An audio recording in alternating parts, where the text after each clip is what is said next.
Hey Dad, ਚੰਗੀ ਤਰ੍ਹਾਂ ਖੇਡੀ ਚੈਂਪ। any doubt?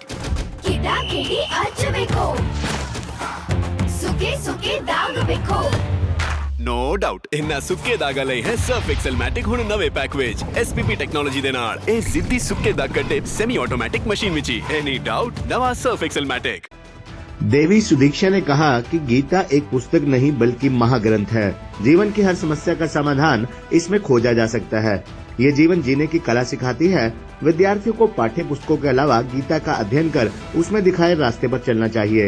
उन्होंने कहा कि राष्ट्र के विकास के लिए संस्कृति और संस्कारों को बढ़ावा देना जरूरी है। कामयाबी के लिए धैर्यवान, साहसी और कर्तव्यनिष्ठ होना अनिवार्य है। उन्होंने कहा कि श्रीमद् भागवत गीता जीवन जीने की कला सिखाती है। विद्यार्थियों को पाठ्य पुस्तकों के साथ साथ समय निकालकर गीता का भी अध्ययन करना चाहिए। वे आज लाडवा के हिंदू हाई स्कूल में आयोजित 3 दिवसीय जिला स्तरीय गीता जयंती समारोह के तीसरे दिन समारोह के अंतर्गत श्रीमद् भागवत गीता पर संबोधित कर रही थी। उन्होंने सबसे पहले श्रीमद् भागवत गीता की पुस्तक पर पुष्प अर्पित किए तथा पूजा अर्चना की। उन्होंने कहा कि गीता पढ़ने से स्व परामर्श की प्रेरणा के साथ साथ जनहित में उठाए जाने वाले सही अथवा गलत कदमों की जानकारी मिलती है। उन्होंने कहा कि हर घर, पुस्तकालय और व्यक्ति के पास श्रीमद् भागवत गीता धरोहर के रूप में होनी चाहिए। मानवता को एकता का संदेश हमें गीता से ही मिलता है। गीता का संदेश हमें जीने की राह दिखाता है। मानव जीवन की हर समस्या, कठिनाई, तनाव का समाधान हमें गीता में मिलता है। इस मौके पर आयोजन समिति द्वारा देवी सुदीक्षा को स्मृति चिन्ह व शॉल भेंट कर सम्मानित किया गया।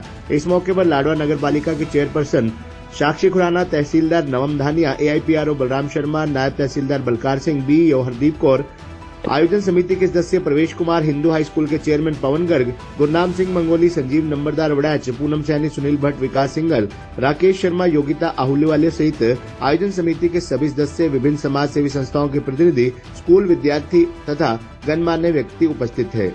परम पिता परमात्मा का स्वरूप मित्र रूप में प्राप्त हुआ, उनका सानिध्य मुझे मिला। नंबर 3, कर्म योग में भगवान श्री कृष्ण ने अर्जुन को समझाया कि देखो, कर्म प्रधान विश्व करी राखा, जो जस करही सो तस फल चाखा। काहू न कोई सुख दुख कर दाता, निज कृत कर्म भोग सब भ्राता। देखो अर्जुन, कल आपने संस्कृत के वाक्यों में भी श्रवण किया कि कर्मण्य एव अधिकार अस्ति। कर्म पर हमारा अधिकार है, क्योंकि हम मृत्यु लोक में हैं। भूमि उपजाऊ भूमि है। यहाँ जैसा बीज डाला जाता है उसी का पौधा अंकुरित होता है, उस पर फल लगते हैं और उसकी जाति आगे बढ़ती है उसके बीजों के द्वारा ही। भगवान श्री कृष्ण कहते हैं, हे अर्जुन,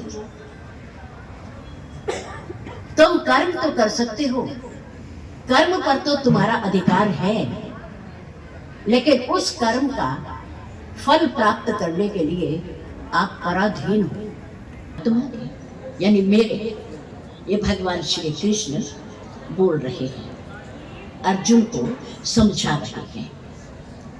और उस कर्म का फल कब मिले?